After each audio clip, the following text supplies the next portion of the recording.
Had a little listen to his podcast, huh? Dude, it's educational. And besides, I've been wanting to listen to this one.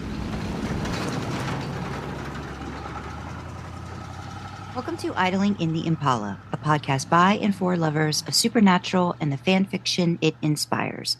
Before we begin, just want to remind you to like, subscribe, and follow wherever you listen to us so you don't miss any episodes or bonus stuff that we do. I'm Sandra.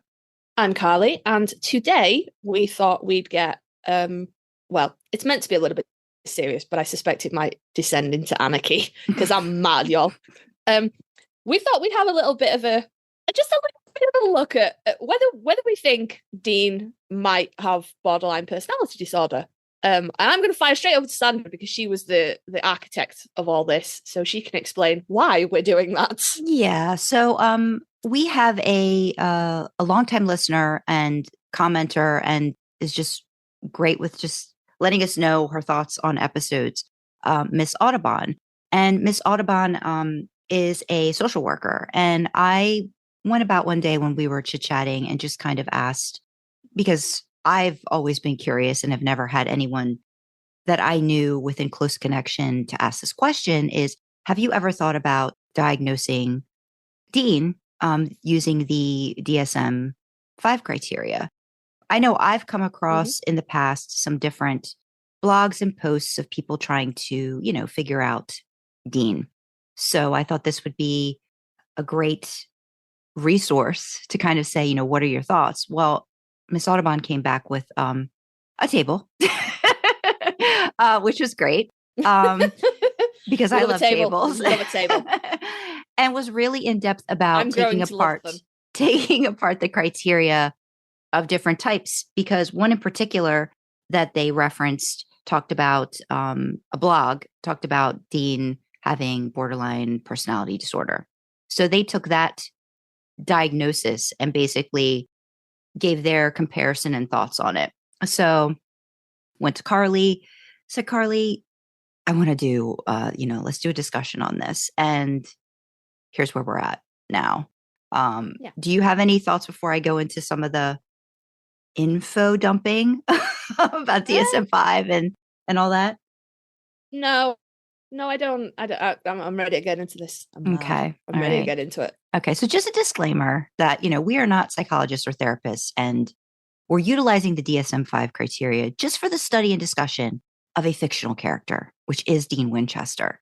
So do not take anything that we're saying to heart, or we are really just kind of diving into supernatural as we always do and going off the rails and really, I know I do, at times you forget that this is a fictional character and you really want to try to figure them out. So this was one of the ways we did this. So if you aren't familiar, DSM-5 stands for the Diagnostic and Statistical Manual of Mental Disorders, 5th edition, which is the latest edition of the American Psychiatric Association's classification and diagnostic tool for mental disorders. It provides a common language and standard criteria for the diagnosis of mental disorders, including descriptions and symptoms for each disorder. So it's used by mental health professionals in the United States and other countries for the assessment, diagnosis, and treatment of mental health conditions. And there's a lot of different criterias for making a diagnosis.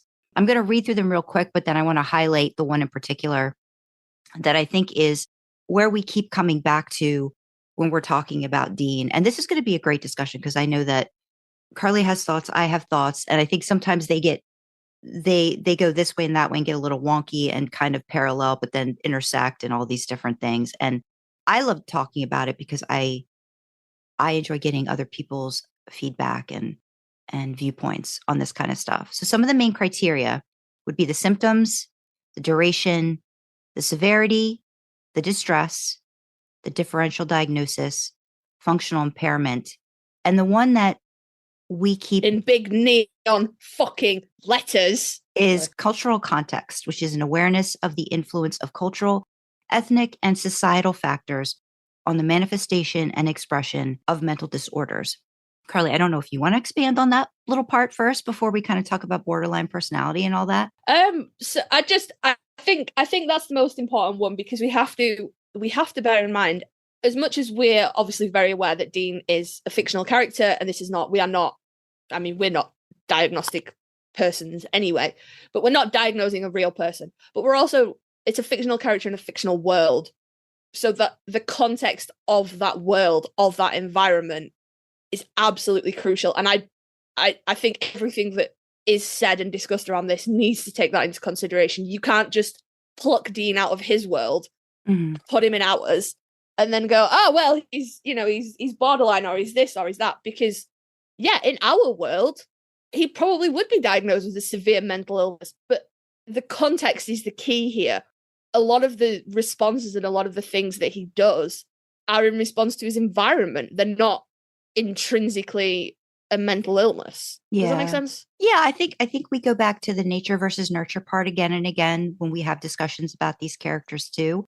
I think for me, it always makes it really difficult to look at him through these criteria. And I'm kind of waffling a bit too, because I'm like, okay, like when we start to get into a little bit more, but like what could be considered like a more normal situation for him, as opposed to the stuff that he's dealing with on a daily basis on Supernatural. Like trying to like pull those things apart gets very, very hard to do. And I think that's why, when we talk about it, there's all these different viewpoints. But yeah, I totally agree that there's situations and instances where there's no way you really can compare. So we're kind of just always going, yeah, but so it's kind of trying to figure out that, well, are there certain instances where they're really just a moment, a reaction that would be somewhat in a normal circumstance, as normal as possible, I guess, for Dean too. And that's very hard to figure out. And some of my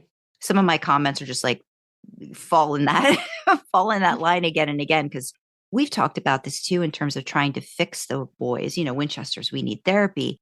And a lot of our hopes for the boys is like, well, how would they manage in a normal, as close to normal environment, and what would they bring with them into that, and would still have to try to work through, but still just survive, which is kind of sounds like it would be easy, but I don't think putting either of them in a normal environment would be like an easy adjustment in any way, shape, or form, which we saw, I think, for Dean, a lot of the times too, like every time he tried on the show. So in any event, all of this goes around borderline personality disorder, or BPD, which is characterized by an unstable sense of self, an extreme fear of abandonment, and difficulties with relationships.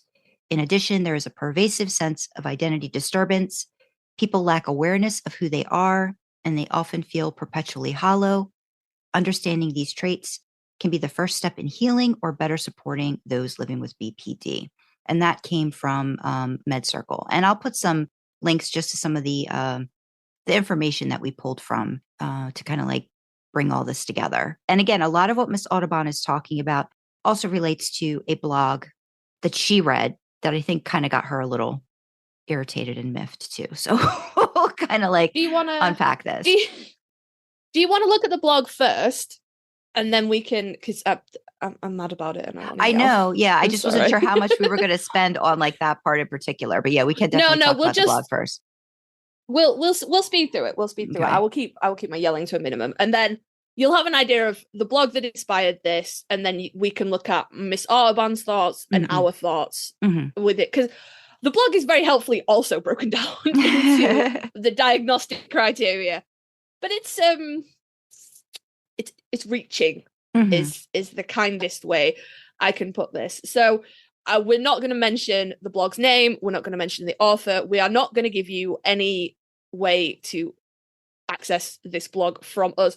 But if it sounds familiar, I would like to remind everybody that I invite healthy discussion. And just because I might be raging at something you've done does not mean I'm raging at you personally. And if you want to have a chat about it, let's have a chat about it. Because by the time I got to the end of making notes on this, I was livid.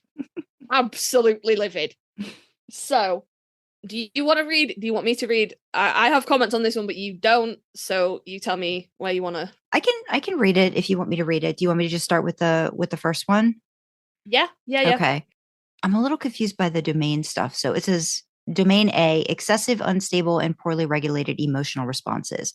1, affective emotional instability, including intense episodic emotional anguish, irritability, and anxiety/panic attacks. Crucial thing here, instability. Context. Fucking context. Within the circumstances of the show, I defy anybody to be fucking stable. All right? Everybody would be unstable. You cannot be like, hey, this person lives in literal fucking hell. Wow, aren't they unstable, though? Fucking sorry. All right, carry on. There are multiple scenes of him breaking things, throwing things, yelling, screaming, punching, and not all in anger, just due to heightened emotional distress. So, multiple scenes of him breaking things, throwing things, yelling, screaming, punching, and not all in anger. He smashed up the Impala with a crowbar one time. Sandra will correct me on this because Sandra knows all of the things about all of the episodes of Supernatural ever. He smashed up a hotel room one time.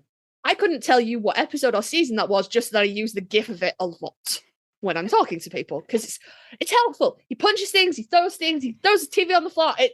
It conveys a sense of rage very quickly. So, one Impala crowbar incident, one smashed up hotel room. Oh yes, multiple scenes. Yes. What an unstable baby he is. Also, he's punched Sam out a few times. Fair enough. Sam has also punched him out a few times. So, if we're going to get along that, Dean's angry and unstable, so is Sam. Yeah. So multiple got me because I was like, no. 3 times? Really, though? 3 times. I'm genuinely struggling to think of anybody Dean physically attacked who wasn't like a monster either or a monster or like a bad human, like Gordon, for example. Yeah. Apart from Sam, I'm struggling. Like, he never launched Bobby out, Yeah. Or John. Yes, multiple. Okay, right, okay. Brendan, livid. I've also seen it mentioned that in one episode in season 13, it seemed as if he was having a panic attack. And if he's not having an intense emotion, he can also be pretty irritable or quick to set off. Of course, he's not always like that, but that leads into another symptom. Okay, just stop right there. Do you know the episode in season 13 that this is referring to? Because the only episode I can think of where Dean has anything close to a panic attack is Red Sky at Morning when Bella steals the Impala. So that is legitimately usually a panic attack is trouble breathing, just like this, like almost like a weird, like frozen, like not knowing what to kind of do situation. I'm trying to Is it the episode? Is it the only thing I can think of is where Sam is going, what if someone stole the Impala? And I don't even know if that's in 13. And he's like, murder. I'd murder them all. There'd be torture. And then that's a reaction, but not. I wouldn't consider that a panic attack. I'm looking. No, I wouldn't, but I couldn't think of anything else. Yeah, I'm just looking at. You say Dean panic attack. I think of Red Sky in the morning, whatever it is, where Bella steals the Impala, and that is a full blown fucking panic attack. Kudos, Jensen, great acting.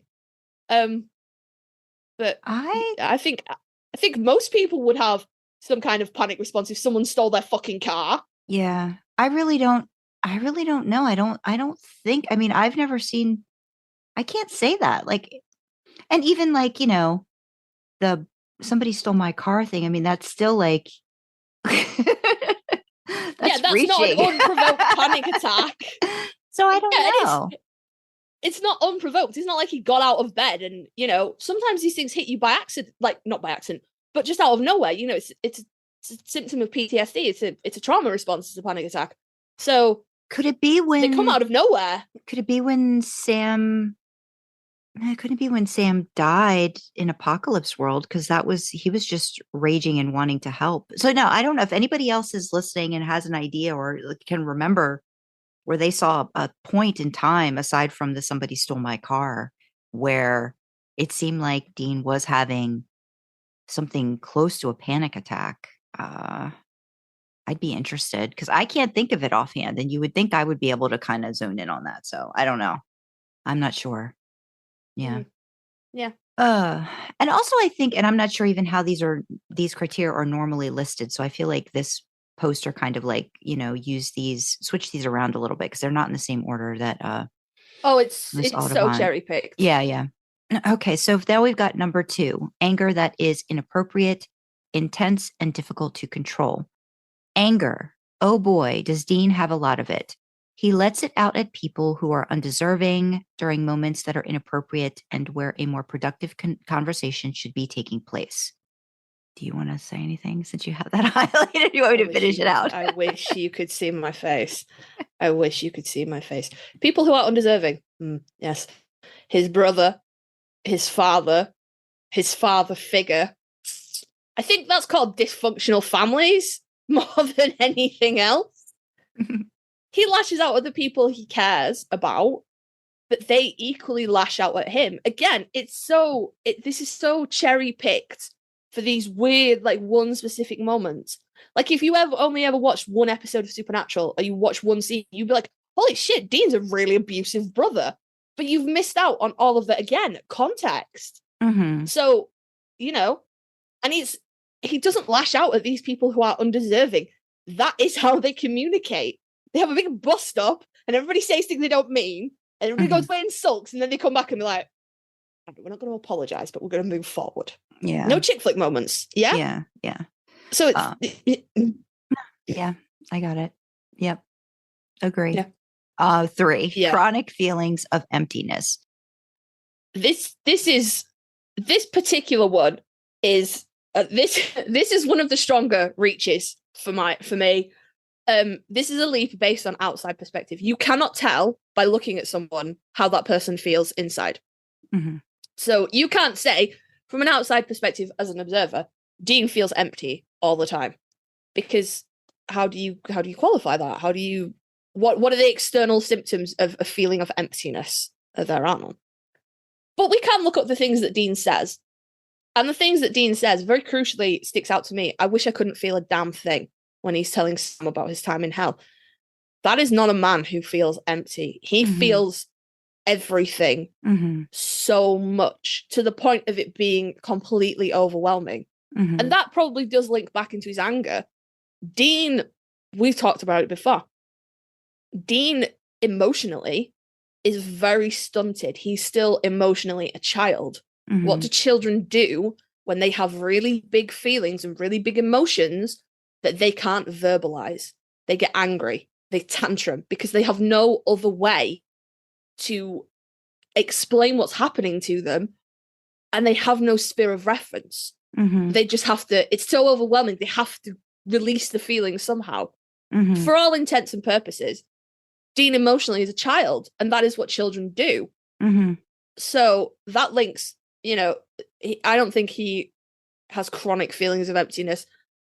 I think it's the complete opposite, and that links back in to these anger issues that he supposedly has. And I'm like, are they anger issues, or are they just an overwhelmed child? Yeah, I think so. I'm bouncing around to what the poster wrote. So they wrote, chronic feelings of emptiness prompt many maladaptive behaviors that Dean has. It can also be said that famine telling Dean he's already dead inside in 5 times 14, My Bloody Valentine, was a direct quote about Dean's emptiness. When someone does feel empty or numb or nothing, it really does feel like you're dead. But doesn't that lend itself to the fact that he's making a choice to not feel anything? So in my mind, there's a difference there. Like he made that choice in that scenario to not feel anything, because like you said, going back to what he stated in season 4, I wish I couldn't feel a damn thing. He's using that to not have to, but that doesn't mean that it's chronic. I feel like it's a reaction to how he's trying to handle, again, an unbelievable situation that nobody else would probably, like, spending, what was it, 4 months in hell, 40 years worth of torture, kind of not something anybody else is going to be able to wrap their head around in any normal circumstances. The fact that he was even able to come out of that the way that he had, which in my mind, I still think Cass had to have wiped some of that away, like not all of it, but 40 years worth, I think, would have to have been taken off of his shoulders to even come out not babbling like he just needed help all the time. So and that kind of thing. I think it's important to acknowledge the distinction between choosing not to engage with certain emotions and being unable to engage. Dean chooses the word chronic to compartmentalize. Important. Yeah, because I think you could say acute based off of what he's dealing with it. And yes, they do have apocalypse or bad, the big bad every season, but that's not all the time. That he has had spans of time in his life where it hasn't been everything's being thrown at them, so for now we're into domain B, impulse behaviors that are harmful to you or to others, self-damaging acts such as excessive spending, unsafe and inappropriate sexual conduct, substance abuse, reckless driving, and binge eating. We'll come back to that when we go through the other one. Number 5, recurrent suicidal behavior, gestures, threats, or self-injurious behaviors such as cutting or hitting yourself. Also, you may engage in other impulsive behaviors such as actions that are harmful and destructive to yourself, others, or property. Domain C, inaccurate perceptions of yourself and others and high levels of suspiciousness. A markedly and persistent unstable self-image or sense of yourself, your perceptions of yourself, your identity. I think this is one of the only criteria that Miss Autobahn, Sandra, and myself went fucking no in exactly the same kind of tone. Because there's obviously differing opinions between the three of us, but all three of us were like, no, absolutely not. Yeah. So I'll just kind of summarize that this blog says that Dean had based his identity off John, like he dresses the same, he speaks the same, he listens to the same music, and this impacts like the way he treats Jack in a father role. He imitates John.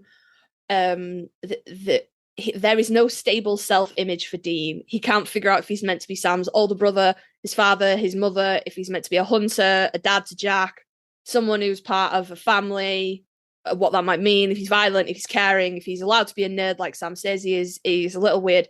He just doesn't know. Dean knows who he is. He has a very solid self-image. He knows who he is. That image is not positive, but he knows. Yeah. We're just going to leave that there because we'll discuss our more detailed thoughts, but all three of us are like, no, absolutely not. Gosh. So number 7, suspiciousness of others, thoughts about you, and even paranoid ideation or transient and stress-related dissociative episodes during which you feel that you or your surroundings appear unreal. Right. I just want to say about this one. The author of this blog post has written, since I'm not in Dean's head, I can't say if he experiences this symptom. But they were perfectly happy to say that Dean experiences chronic feelings of emptiness a few paragraphs ago. This is the point where I lost approximately 90% of my shit and started typing in caps. Dean is usually highly suspicious of others. Fucking text. In the context of their world, yes, he is. Because he knows that monsters can look just like regular people. And I don't mean like, serial killers and psychopaths. Literal monsters. Fucking shapeshifters. Skinwalkers. Demons. Vampires. Literal monsters can just walk around looking like people. Yeah. I would be suspicious. Yeah.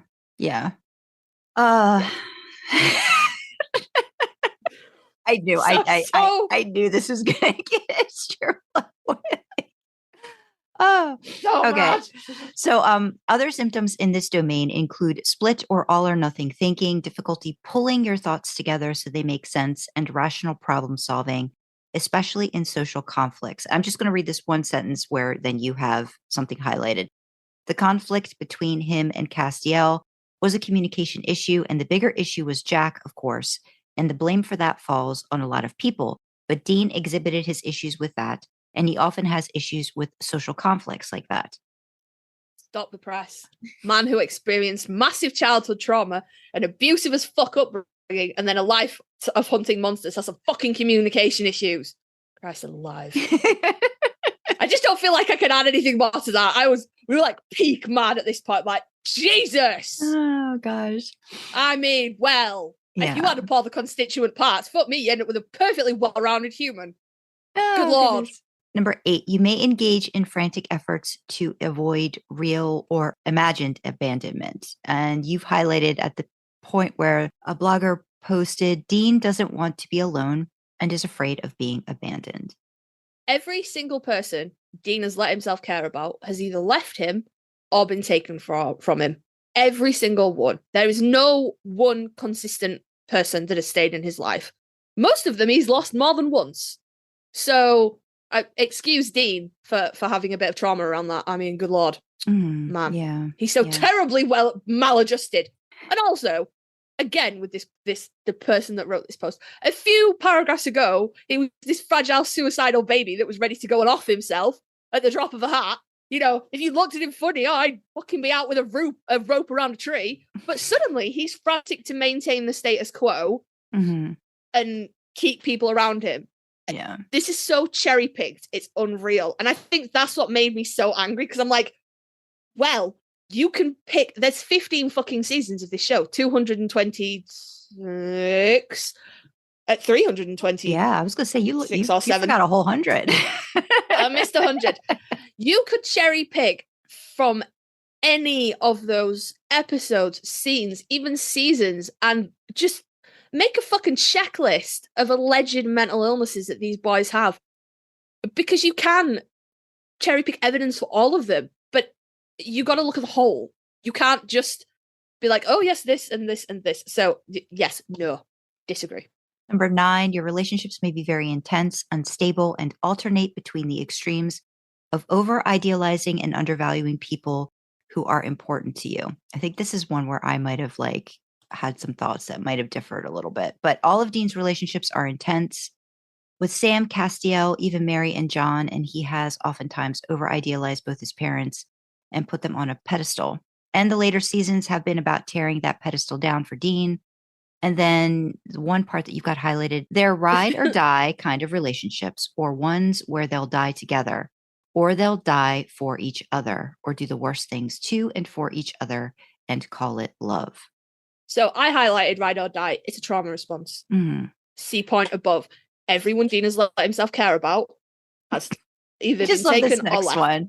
Dean's been beaten by Castiel, and he's beaten Castiel. He has abusive tendencies towards Sam, and you've highlighted abusive tendencies and just wrote, shut the absolute fuck up.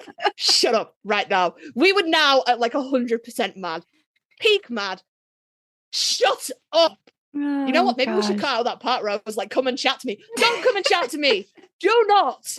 If that is the way that you view their relationship, shut up. Go be over there and we will just not engage. You're entitled to your opinion. I'm entitled to think it's wrong. Let's not talk about it. Oh, goodness.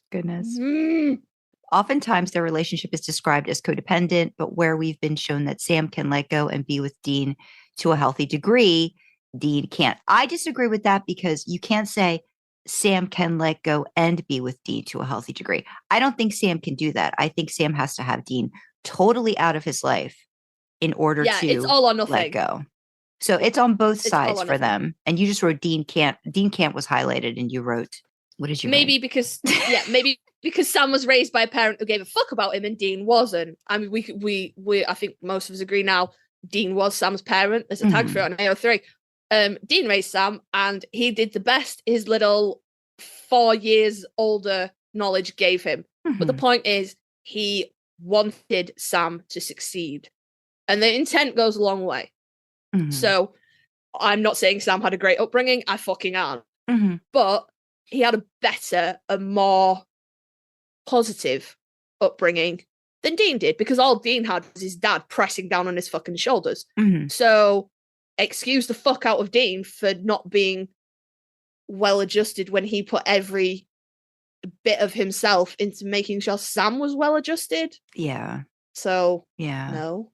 And then just the last thing that I'm going to read from this post. I still think there's a lot to love. Comment. I still think there's a lot to love about Dean. Karlee writes, how fucking benevolent of you. I was done with this at that point. Oh, well, you just spent like however many pages ripping into him. How benevolent of you to still love him after all of that. Yeah. So, I'm mad, but if you are the author or you have seen this blog and you agree with it and you would like to come and have a chat, let's have a chat. I apologize for my rage. I think it's not directed at you personally. Chats are good, and I think even like when we went through different comments on things, I think some of my takes are different than yours, but we're not, again, it's like it's discussion, right? But this kind of stuff is very emotionally rattling, I think. And I think it's because we care about these characters so much. And again, we get into that like territory of like, you're not seeing the whole picture. And I think I'm guilty of doing that too at times. But I think when you put that stuff out on the internet, you're kind of going to expect there's going to be some comments. And so there could be comments on our end as well, which actually would be kind of great. Because I'm like, guys, we like it. I'm like, sometimes it's like, okay, if you're making somebody angry, you're having an effect on that person. You don't want it to not be just anger. Like, you'd like to have a reflective part of it too. And I think this gets the anger into reflection and really thinking about this a little bit more. So that's my spin on it anyway. I will say, as the product of a traumatic childhood, I'm probably projecting so hard I could show PowerPoints at this point. So I will take into account my own bias there, that I probably am inserting too much of myself into their interpretation of Dean there and being like, well, this is an attack on my person, which obviously it wasn't intended to be. So I feel my rage. I feel the trauma response too when it comes to that situation in particular, especially when you're dealing with a kid who's given so many adult responsibilities, and you're like, well, how do you expect them to react and adjust? And whatever's considered quote unquote normal isn't normal for anyone. Everyone's experience is varied and different, and we're talking about a fictional character that's had everything thrown at them and taken away kind of all at the same time. So again, even when I have made comments on this, I'm really trying to pull it apart as, what are some of the quote unquote more normal moments that you could focus on that could relate back to this criteria situation. So this will be interesting. So I think what we should probably do is, now we're going to go through them again. Bear with us, listeners. We're going to go through them again. This time we're going to have Miss Autobahn's thoughts. Then I'll talk a little bit about mine, and we'll go back and forth with mine and Karlee as we normally do. What I kind of did was I took the criteria and kind of either said my thoughts about yes or no. And we'll start with Miss Autobahn's first. So we'll start with number 1, frantic efforts to avoid real or imagined abandonment. And it has in parentheses, note, do not include suicidal or self-mutilating behavior covered in criterion 5. Miss Autobahn writes, his priority is to make sure others, especially Sam, are okay. Not his own fear of abandonment is the main focus. He fears abandonment because he has experienced it in an extreme way over and over again. But he does let the people go if he thinks it is better for them instead of doing anything to keep them with him. Going to hell alone for Sam, hunting alone without Dad, instead of doing anything to stay with Dad, leaving Lisa for her own good. So I wrote a soft no on this one, because I wrote agree with priority to ensure others' safety. I'd go further to say he devalues himself. I do believe that there's underlying fear of abandonment, things that occurred around him or changed his life trajectory. Mary's death, Sam leaving for college, all the times Cass left disappeared, or not being worthy of developing relationships, or being a focus in another person's life. I guess I'm hanging on the word frantic in the criteria, which doesn't make me say definitively yes on this one. I think he's frantic and impulsive when it comes to caring for others. So my thoughts on this is he would and does act frantically to fix a situation if he thinks someone is going to leave or be taken from him. But once he recognizes that it's not fixable, he will let that person go. He might not like it, but he will let that person go. He doesn't, move hell on earth to make them stay. He'll throw his hands up. I think I agree with Sandra on this. It's not so much that he accepts the person is leaving and that's their choice. He just considers himself not worthy of being around, is not worth that person staying with him, kind of thing. It's not healthy, certainly, but I don't think he hits this specific criteria. And I think if you try to take this back, because now I'm trying to like pinpoint his growing up and stuff. So if we talk about even just before Mary died, he does see situations, again, at a very young age. Who knows how much of an impact that has on him? But he's seen situations where John leaves Mary, for better or worse. He becomes that person that's like, it's okay, mom, I'll always love you kind of situation. So I think he's given some exposure to what it's like for, someone to just leave and you just kind of have to deal with the situation as it is. So that kind of a thing. So that's me cherry picking for that particular situation. So then we go into number 2, a pattern of unstable and intense interpersonal relationships characterized by alternating between extremes of idealization and devaluation. And Miss Autobahn writes, when Dean forms a relationship, he never just lets that person go for nothing, and he does not devaluate them. He loves them unconditionally with all their flaws. If he breaks the contact, it's because of life-threatening situations, or because the person dies, or because he has a job to do and needs to leave. He would always be there for the others when needed, not one day hot, one day cold. They say he idealized Dad, but it seems to me more like he idealized him also in front of Sam as a kid, and later he mostly tried to keep the peace while Sam was butting heads with Dad, which to Sam seemed like idealization and taking sides, because Dean did not like to talk bad about a person he loves and did not like the fights. A BPD person would be more likely to constantly seek a fight. He constantly tried to keep peace. He idealized the idea of hunting and that Dad is rescuing people. But he learned very early that Dad was also shitty. It's normal for kids to idealize their parents up to a certain age. At some point, he knew Dad has lots of flaws and saw them, but he knew he couldn't do anything about it and did not talk bad about Dad. Now, this one I came up with, yes. And I wrote I believe the extreme idealization and devaluation of interpersonal relationships occurs many times throughout the series. It all hinges around Dean's mission to protect Sam at all costs, and in later seasons, saving Mary. People who he may have considered a part of his found family once are easily sacrificed, forgotten, or devalued, placed at a lower tier. I think he rationalizes this in his head and finds a way to consider them a tool or necessity for the greater good. And I listed a bunch of people that I thought like this pertained to, like Jack, Kevin, even Cass, Lisa and Ben, Benny, and put Adam down at the bottom, even though they didn't really know Adam all that well. But the one that I always come back to that really bothers me is the Kaya instance, where to me, like, he literally pulls a gun on her, and again, it's for trying to find out what's happened to Mary situation. That to me shows, this, he can kind of take or leave a person. Ted and I talk about this a lot. Sam's at the top tier level, right?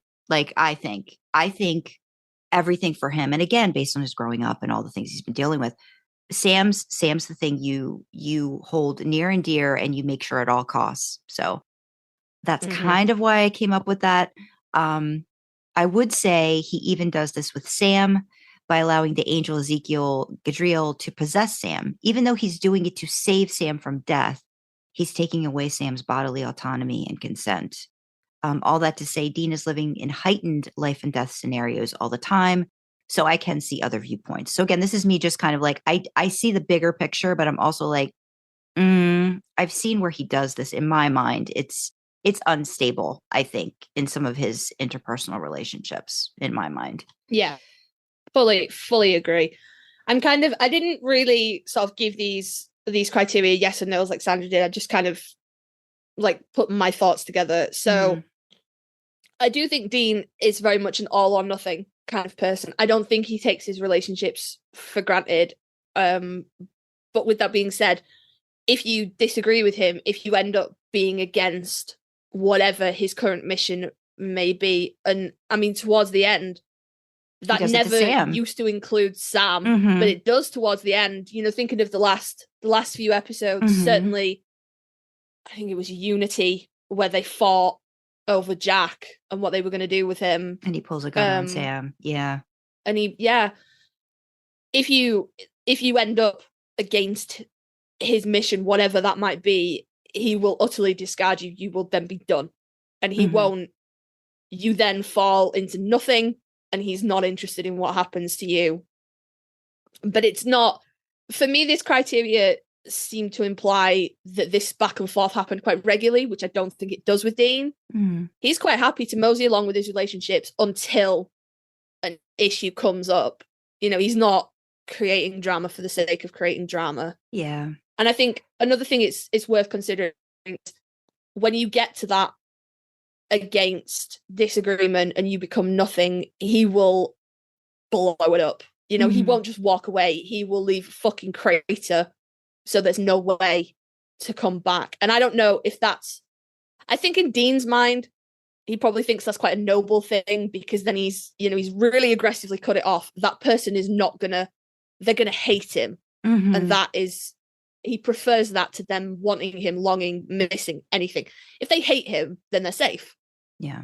But I think it might be more that it actually is more beneficial for Dean, who can then go, well, they hate me, so I can't go and make amends. Yeah. You know, I think it's more for him. But like, if you look at like Lisa, you know, he couldn't have blown that up any harder unless he'd actively killed Lisa and Ben, you know? I think about Benny, Adam, Cass a few times as well. You know, in the Tumblr blog, it mentions the thing with Jack, and he says to Cass, "You're dead to me," and then that's the end of that. You had a blooper that I've been watching a lot. If you want to stay here, then you stay here, and he pretends to cry. Cass pretends to cry. Oh god. But yeah, even with Cass, a few times he's like, "We're fucking done," you know, and it's really nasty. Yeah, because Dean thinks that's going to be the best way to make sure that nobody comes and makes him face up to the consequences of his actions. Yeah. I also think too, kind of, when we've talked about this before too, like if you go back to the fact, like how much of this is being influenced by Chuck and pushing and putting them in these situations over and over again. Is this just Dean's way of fighting back what's being fated?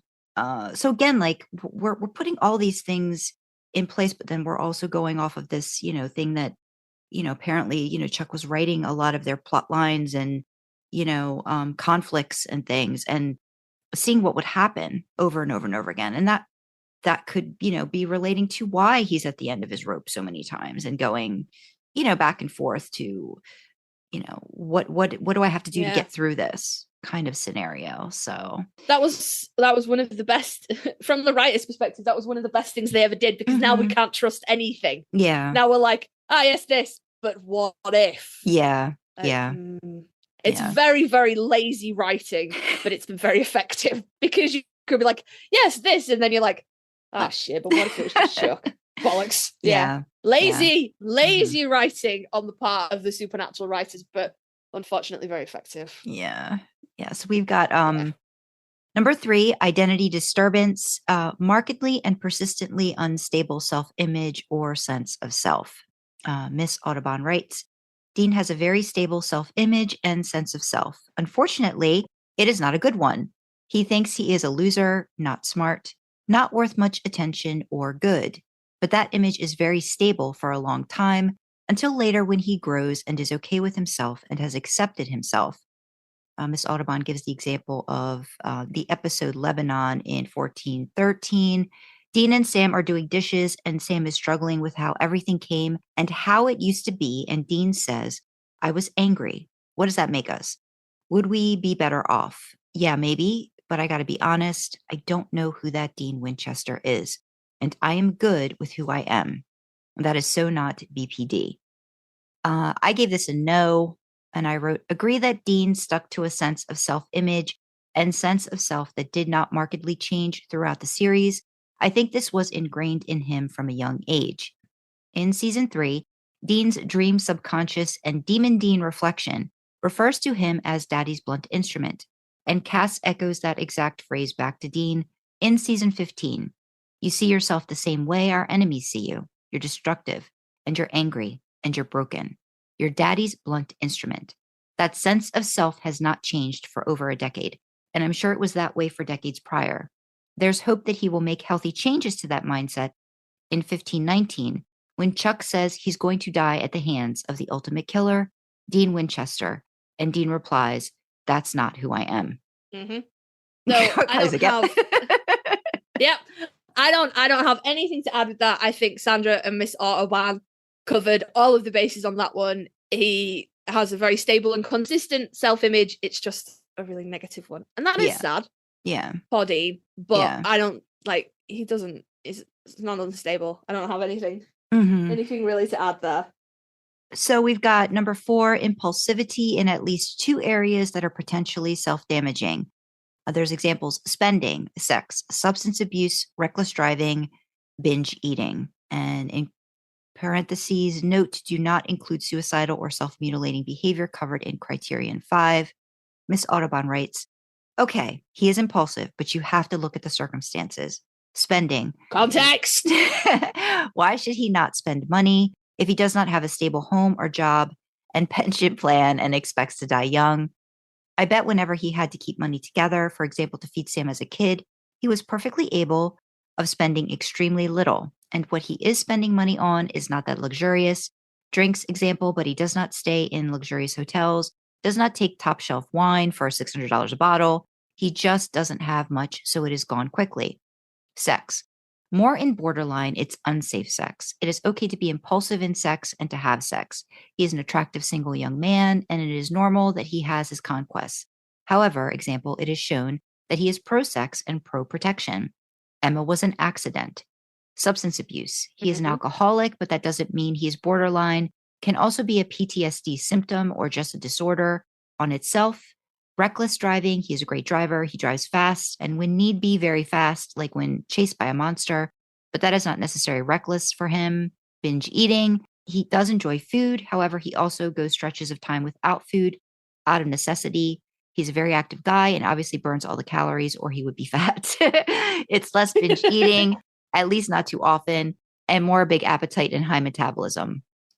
Also more symptoms of phases of starvation as a kid. As a matter of fact, I do not see Dean's indulging behaviors as negative or disorders, but I would rate them as resilient behavior, except the drinking. He is, even though life often is difficult, able to find joy in little things, to find ways to feel good. And as long as, like he himself says, there are 2 consenting adults, also safe sex is an okay way to seek comfort and pleasure and feel good. And as long as he does not have health problems and is as fit as he appears, which is not a normal thing, it seems okay to me to enjoy the hell out of a good burger or some pie.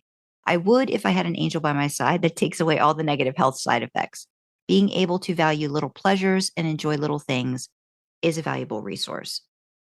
So on my end, I took, it says at least 2 areas. So I kind of tried to break them out. I came up with yes because I finagling that 2 maybes might equal a yes, which gives Dean 2 areas that are potentially self-damaging. So for spending, I put no. He was good with his money when he had to be. I think the times he did spend money, he was treating himself and not overly excessive. Sex, maybe. And this is a tough one. I feel like Dean enjoys sex, but that he is impulsive about it at times. I think that can be self-damaging if he doesn't view himself as a consenting and equal partner in the actual act. Substance abuse, I went yes. The drinking to me was impulsive and his go-to for decades. Reckless driving, no. Damn good driver when he had to be and only took risks when it was absolutely necessary. Binge eating, maybe. I think we have to go back to Dean's food insecurity issues growing up to see how this could lead to binge eating.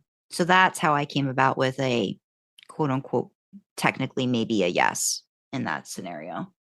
And you got thoughts from the other doc. I do. I have to question what leads you to think that he might not view himself as a consenting and equal partner in the actual act of sex. I'm just curious what points you in that direction. I don't know if this is me mixing up a lot of fiction stuff too that I've read over the years that tries to get into Dean's head at times too. So I think that's where I'm like waffling about the consenting and equal. Because I think if we go into the sex as being something he had to do for other reasons, then maybe that kind of had an effect on his impulsivity in it later on. So again, that's why it's like a maybe. And even in that respect, it's like a maybe. So it's not a hard, I could say yes on that. I'm going back to the fact that things that happen to you when you're younger, whether you know it or not, right, devalue yourself and make you do things that maybe you think you're consenting to when you're maybe not. And I'm pulling that from personal stuff. So I'm looking at it from what might have happened to him when he was younger. If we take it from Jensen's even mouth, that Dean might have done things that I've had experiences with where those things do affect your sex life growing up, and you have to move past that. So that's where I'm getting at that maybe for Dean. And again, I'm again trying to get into his head based off of information we've kind of heard over the years. So I think that's where he could be impulsive and then maybe have regretted it later, if that makes sense in certain situations. And I don't know if we ever we never see those situations in the show. It's also, conquests and, this bravado and this, like, I'm a ladies' man kind of thing, but we don't get the flip side of that. And there's some hints that there was other stuff that happened when he was younger. So that's why I came to that sort of maybe, if that makes sense a little bit. Yeah. Yeah. No, I'm with you now. I was just kind of like, I don't know. What? Yeah. No, I'm with you. So I put down my thoughts about this in the other document. So I will go through my thoughts. So excessive spending. And again, my knowledge of the actual episodes is not as strong as Sandra's, but I can't think of a single splurge that Dean had. Just maybe like this again, like what you see him splurging on, you don't know like where he's getting the funds for that anyway. Like if it's a stolen credit card or if it's just like he's like a fake identity situation. But what does he splurge on? Pie? The only thing I can think of is his stuff in the man cave. That's the only thing I can think of. That's just for him. Those things are like just for the Dean cave kind of situation. Okay. I would consider that a splurge. Okay. Outside of that, I can't think of anything else. Because see, I couldn't think of anything else. I'm like, he buys food because there's a jukebox in there. There's like, he's got like, I think he's got a nice sofa thing happening. Thrifted stuff. He could have, but then he had like, the TV, which he got for something else. Well, he got fucked with the TV, didn't he? So, maybe he learned his lesson thrifting TVs. Okay, yeah. But like outside of that, I didn't even comment on spending because I was like, I don't think of anything he excessively spends on. We don't know how much that cowboy hat cost him when he got all dressed up in Tombstone. Stole it. I don't think so. I really spending, I don't think is a big thing for him. Yeah. So what did we go to after that one? Sex. Okay, so I don't know, I write this down. Unsafe and inappropriate sexual conduct. Okay. In 15 plus, if we assume that Dean started fucking at around 16, which he probably did, and then he's 26 when the show starts, and then we have 15 years of the show, so that's 25 years, and then I think it's been accepted as either canonical or at least everyone's headcanon that there was about 5 years between 1519 and 1520. So that's 30 years. And in those 30 years of Dean fucking everything that he could conceivably talk into bed, he fathered one child by accident. That is not the actions of a reckless man. And in that episode, Sam was like, well, did you use protection? And he's like, yes, obviously. Like this, like he's offended that Sam would even ask that of him because he's so fucking rubber up, Yeah. So unsafe in that way. No, he's very much a proponent of enjoying sex, but being safe about it. Unsafe in the, not so much the more traditional way, but unsafe in the way of physically being unsafe. Dean's huge. And he sleeps with tiny women. Like, not as tiny as Sam's women or Jared's women, but, like, he sleeps with women. who by and large are smaller and delicate. He's never in any physical bodily danger from these women. Right. Ergo, I would not say that is unsafe. So I don't think he engages in any kind of unsafe sexual activities. And as for inappropriate, where? When? He jokes with Sam about his sex life and his sexual conquests. And Sam's like, ugh, dude. Which is, I think, every sibling relationship ever. Yeah. Everybody's like, I don't want to hear about your fucks, dude. Yeah. Yeah. He flirts. And sometimes he aggressively flirts, but he's never been inappropriate. He's never laid a hand on anybody inappropriately. If he gets back off signals, he will back off. You know, I think his default is to be charming and flirtatious. It's a disarming mechanism. Yeah. Yeah. But he's never been inappropriate. So that's a no for me. So I'm no on the spending, no on the sex. Where were we at now? Substance abuse. I'm still no. I'm no on this because I do not want to diminish alcohol abuse or addiction. It is just as valid as any other type of addiction. It is just as life-ruining as any other type of addiction. But I think context is key here. Sam and Dean hang out in a whole heap of seedy, shady places. If he wanted something stronger than whiskey, he could obtain it very fucking easily. And he could get that at any time he wanted. They hang out in those kind of places. But he doesn't. He sticks exclusively to alcohol, and he knows his limits with alcohol. Does he drink more than the normal person? Yes. But is he blackout drunk every night? No. So Dean's alcohol issues, they're no more than someone having a glass of wine after a hard day. It's just his limit is much higher, but that's how he treats it. Doesn't drink to excess. He drinks as much as he needs. And it's not healthy. I'm not here to defend Dean's alcohol addiction. Yeah. But I just think it's mild compared to what it could be. He could be strung out on dope. You know, he could be absolutely out of his fucking... I mean, he couldn't because it wouldn't be on TV. But in the context of the world, he could be. Next one, reckless driving. Completely not. He loves that car more than I think he loves any human being on the planet, up to and including Sam. He would not be reckless with her ever. He's a good driver. He's a fast driver. But he knows that car inside out and backwards. He knows exactly how to handle her. He would not risk his baby driving recklessly. Never, ever, ever. Ever. So the last one, binge eating. So let me just pull up my notes. So in the blog post, this person had written, just because my notes sort of respond more to what they had written than just the thing. So they put, as far as his eating goes, I wouldn't say he binge eats, but when something's wrong in his life, he turns to lots of unhealthy food. It's common for the show to make it clear that Dean's upset or unfeeling by giving us shots of too many empty beer bottles and excessive food wrappers and or pizza boxes. Context is key. I'm so tired of saying that. Dean grew up hungry all the time. Yeah. Dean knows what it is to be truly hungry in a way that I think most people in the Western world don't. So his binge eating tendencies, in massive quotes, that's nothing to do with a mental disorder, and that's a trauma response.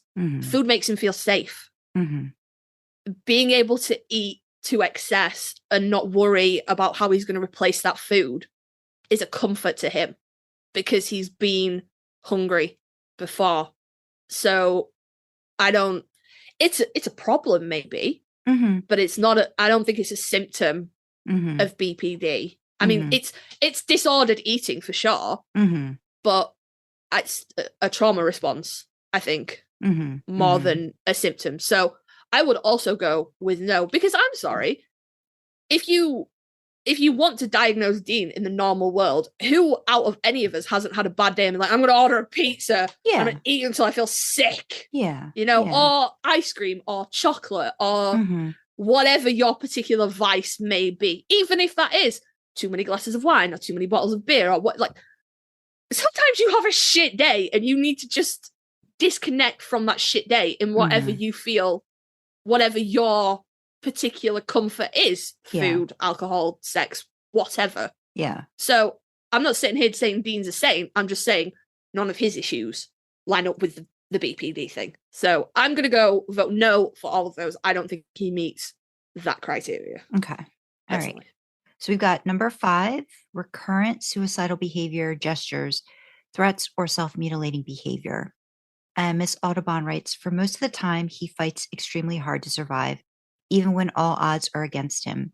He is not just doing suicidal behavior when everything is actually okay.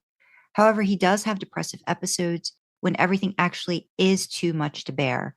And even then, it is not just for attention or suicide itself, but for helping others. He does not just feel like the world is out to get him. The world and heaven and hell are actually really out to get him.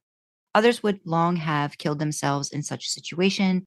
The few scenes when he did stop his heart, he knew the risks, but he did count on surviving, and he did put measures into place so he could be brought back, and it was not because he wanted to die, but it was a means to help with something. So it sounds like Miss Autobahn's a no. I wrote yes. I said, I agree with Miss Autobahn that Dean has a high threshold for dealing with life or death situations. However, I don't think that completely disregards the fact that he is willing to sacrifice himself again and again for the common good, feels less than, and easily expendable.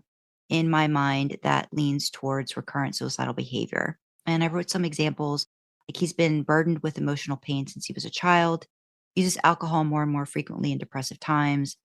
He's made plans for suicide technically to save the world or people he cares for. He gave away important possessions when he gave Sam the keys to baby. Said goodbye to people when he was going to trap himself in the Malik box. Unfortunately, I think John was a big cause of this behavior. He was a model for suicidal behavior and substance abuse, and Dean more than likely was exposed to all of that growing up. I did write, I really can't think of instances where he self-mutilated. I mean, the excessive drinking, you could argue, is a form of self-harm, but I think that's different. See, I'm no. I'm no on this one. I was like, I haven't done this, and then I'm like, no, yes, no. I'm no on this. I think being a martyr and being suicidal are very different. So yes, Dean is the first one to hand himself up and be like, yeah, I'll sell my soul for my brother, and I'll go to hell, and I'll lock myself in a box with an archangel for the rest of time, and I'll do this and I'll do that. But I don't think any of it genuinely comes from a place of wanting to die. I think it's back against the wall, no way out, and he's never going to ask Sam to do these things. So the only person he trusts to do these things is himself. But it's not a genuine suicidal ideology. You know, I don't see it. I guess for me, it's just this whole less than for him and the expendability part. And like, you know, if I was gone, it would make a difference kind of situation, I guess, is where I keep kind of coming back to. And again, I just think that's hinges on his growing up with a father who was unstable and expressed and showed certain things that I think got ingrained in him. So that's where my thoughts come to for yes in that situation. I think it's worth bearing in mind, though, if you take that back to his childhood, Dean never grew up allowed to be who he was for who he was. His whole mission from being 4 was take care of your brother. Yeah. So he grew up thinking that was all he was good for. He was never allowed to be for the sake of being. Yeah. Yeah. But I don't see Dean as someone who is suicidal, personally. Okay. So. All right. Yeah. We've got number 6, affective instability due to a marked reactivity of mood. Example, intense episodic dysphoria, irritability, or anxiety, usually lasting a few hours and only rarely more than a few days. Miss Autobahn writes, he does show extreme moods on screen, but there is really something going on when he does. For example, the world is out to get him or his loved ones. It is really appropriate to feel anxiety when almost killed or depressed when losing close family members. Actually, Sam and Dean show both extremely little mood swings and emotions when faced with life-threatening situations, like a monster of the week that would make normal people freak out. I did write yes on this one. I said, I'm going to say yes when you take things out of the life and death scenarios that Miss Autobahn mentions. I think when you bring this down to a one-on-one situation, you can see this instability more clearly. I think his relationship's reactions to Mary is a good example. When Mary tells the boy she's leaving to find herself, when Dean shares Mary's dream state and you see the struggle in his mood based on the emotional state he's in. And I just feel like Dean is a very either highest of highs or lowest of lows guys at the drop of a hat. And I know you probably know. That's so interesting. that's so interesting because we're looking at exactly the same character, but because we filter it through our lived experience, we come out literally completely opposite. I'm completely with Miss Autobahn here. I don't think you can take the context out of this. You can't. Dean is always in a life or death scenario. So we've never seen him in a neutral state. Yeah. We don't know. We've seen him in a neutral period for like a little while. Sure, there are periods of time. I'm thinking specifically after they found the bunker that things were a little bit chill. We still never. You never get an extended period of time for Dean to just exist with no looming threat, no pressure, no demands. And we don't know what that looks like. Even the year that he spent with Lisa, he was in mourning. He was 100% fucked up. Yeah, I don't think you can call that a stable state of mind. So I don't think you can take the context out of that. So I go with no on that one. We got number 7, chronic feelings of emptiness. He does have episodes. This is from Miss Autobahn. He does have episodes of feeling emptiness, especially after hell, when he is freshly traumatized of 40 years of torture and found out that the whole world is about to go up in flames unless he can stop it. You don't need a personality disorder to feel like that when the situation is like that. But he also has times where he does not feel like that, whenever the situation is not quite as shitty, which in a TV show is not often, but the criteria means to feel like that chronically without the world going up in flames just on a normal day. And I wrote no. Dean has a few constants in his life that I think help him stave off chronic feelings of emptiness. I do think he finds purpose in everyday tasks and his job of saving people hunting things. Unfortunately, that doesn't always help to balance the other things going on in his life all the time, but we'll give him a pass on this one. Yeah, And I covered this one. Yeah. And I think this is one that, but we covered 100% the opposite of empty. Why are you like this? Sorry, people. Cat interruption there. Why are you like this?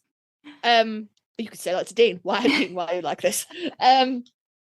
Complete opposite of empty. He feels everything very, very intensely. And as we discussed, has a very childlike reaction to that. So also no. Yeah. Number 8, inappropriate, intense anger or difficulty controlling anger. Example, frequent displays of temper, constant anger, recurrent physical fights. Miss Autobahn writes, yes, he does have lots of anger in him. He does have problems controlling that anger. However, those situations are usually when, in general, there is again an immense amount of stress in the great picture. Not just normal everyday stress, apocalyptical stress, or somebody close just died. In his circumstances, it also seems to have to do with his PTSD and his occupation. But on a normal day, he can be very calm and nice to people and doesn't constantly fight without a reason. I wrote no. I think the key word is inappropriate.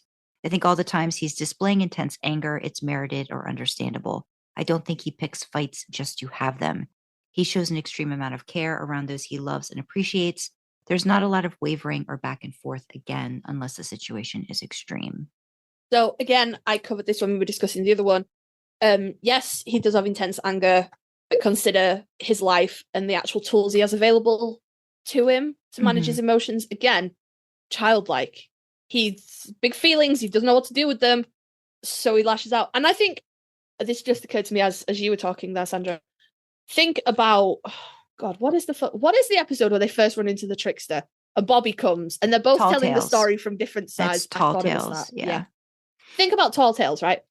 Sam and Dean arguing to that extent is strange enough for Bobby to be like, I'm coming, not even just to talk to them over the phone, just be like, just sit the fuck down and I will be there in a minute, because they don't. And if Dean was so predisposed, if he was explosive and angry and had difficulty controlling him, they would fight all the time. But that particular instance, it was so uncommon that Bobby was like, I will be right there. sit on, you know? Yeah. I love that episode. I think it's great. Yeah. But, you know, even Bobby is like, when he gets there and they're still like bitching at each other, he's like, something is not right. Y'all have been hard, you know? So context is key. No, hard no on this one. And then the last one, I think Miss Autobahn missed, so I pulled it out. It's called number 9, psychotic symptoms. Under extreme stress, people with BPD may experience psychotic symptoms such as hallucinations, delusions, or other forms of extreme paranoia. For instance, they may believe other people are out to harm them, or they might firmly believe that something terrible is going to happen. This is every day of the week for the Winchester. So I wrote, no, supernatural occurrences aside, I don't believe Dean shows a lot of psychotic symptoms. Anything you see from him, it's something supernatural related when he does have hallucinations or delusions or is extremely paranoid. So this is just a no. Yeah, I mean, is it paranoia if they're really out to get you? Which is a terrible. Just thinking of yellow fever, right? Like how paranoid he was in yellow fever, and that was because of ghost sickness. Like, you know, like it's like, okay, come on, yeah. You know, not to be ableist or anything like that, but they really are out to get him. I think his paranoia is justified. So my comments on this were just hard no, not at all. Out of the two of them, Sam is more prone to psychosis than Dean. And I feel like he earned that, you know? Yeah. So, yeah. I don't even, like, we have so many thoughts on, like, other things that Miss Autobahn mentioned. I don't know if there was one thing in particular you wanted to mention. I might make this, like, a shared doc somewhere so that if people want to look at it and can, like, look at the comments and stuff, might do that. But there's a lot, and I'm trying to keep us to not a 2-hour. This time. I think the best thing that we could do is make this a shared doc, because Miss Autobahn has given us a lot of other sort of typical features of BPD that we've all three of us have gone in and left different kind of comments on and things like that. So yeah, we'll leave it as a doc if you want to go in and explore. We've covered all the main sort of diagnostic criteria, and I think all three of us for different reasons would go no. Yeah. You know, we've all filtered this character through our personal experiences, but we've all come to the same conclusion, that is no. Right, because if I went to the thing where you have to have at least 5 or more of the following 9 for, you know, him to be quote unquote diagnosed with BPD, the way mine worked out, I came up with 4. And like I said, that one was probably like really iffy. That one, yes, that would have said it. So no, I don't think that he has borderline personality disorder. So all that to say, I think it just goes to show how interesting of a character Dean and Sam are in general, and how much you really do see yourself in certain characters, I think, a lot more. But you can always kind of find, you know, or have thoughts about, why are they acting this way? Well, what's causing that? And again, with the boys, it's all of this heightened, extreme situations that none of us will ever experience. But when they drill down to the basics, which I think at the heart of it is like the relationship part, I think that's where, you know, I think we like to spend a lot of our time focusing on how they're relating to each other, especially for me.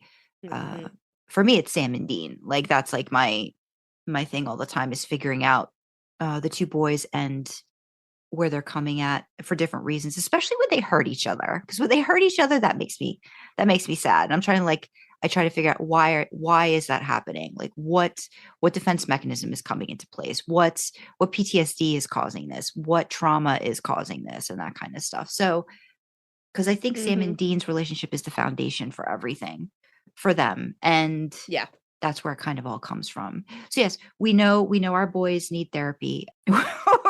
And we're forcing other people.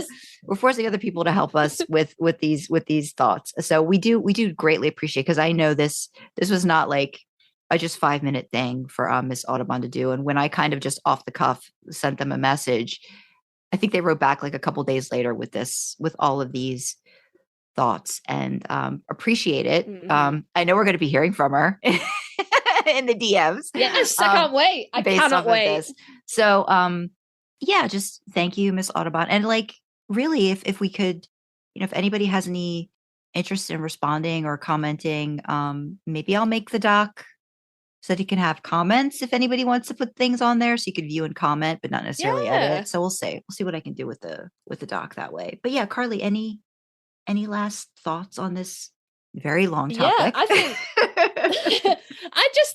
I just think again, context is key, and within the context of the show, I think Sam and Dean are remarkably well adjusted. Mm-hmm. Yeah, I mean, all within the context of the show, yeah, I think they're doing all right. Yeah, absolutely. And I don't think it's as cut as dried as just taking these characters, putting them in our world, and going, well, they're clearly very mentally I would have been out before season 1 even started, so it's like one of those things. Yeah. I would say the one key thing for Dean and Sam, I think, is resiliency. And I think that's amazing that they could just keep getting back up no matter what's happening. They just get back up and they try again and they try again and they try again. I love that about them as characters. Yeah. Okay. So we would drop us a comment, drop us a DM, send us an email. Sandra, where can they send us an email? So you can email us at idlingintheimpala@gmail.com. And on Twitter, we are at idlingintheletterd_Impala. And if you'd like to make your voice a male, check the description for a link to send us a voice message.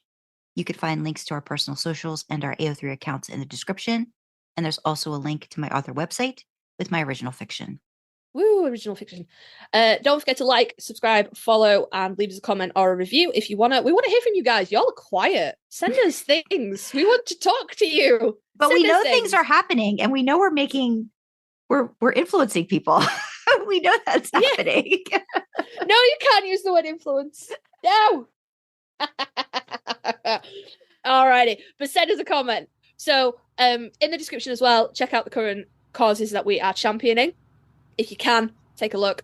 If you can, maybe give a small donation as well, but only if you can and you're able to. And with that, we will say thank you very much for joining us in the backseat, and we will see you next time. Bye, guys. Bye-bye.